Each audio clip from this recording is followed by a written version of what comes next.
Donc là, voilà, on a mis un échantillonnage de différents déchets qu'on a pu ramasser en station. Donc des classiques mégots de cigarettes et puis tout ce qui est barres suremballées, etc.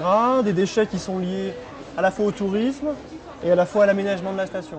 Donc Mountain Riders, c'est une association loi 1901 qui existe depuis 8 ans et qui a pour objectif de travailler sur le développement durable en station de montagne et sur un tourisme qui soit soutenable. Donc cette année, on a réalisé 52 ramassages, donc 52 stations différentes, 52 massifs différents aussi sur la France.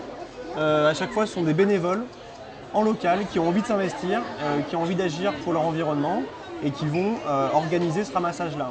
Donc c'était quasiment 2500 bénévoles qui ont été réunis cette année au printemps, à la fonte des neiges, une fois que la neige est partie, pour 17 tonnes de déchets ramassés.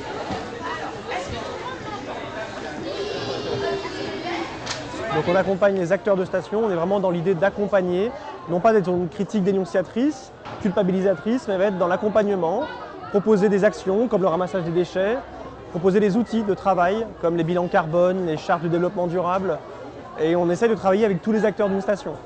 Donc d'avoir une démarche positive, constructive, je pense qu'on commence à avoir des résultats qui sont intéressants aujourd'hui.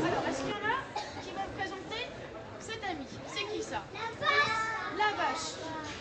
Et puis, c'est qui ça?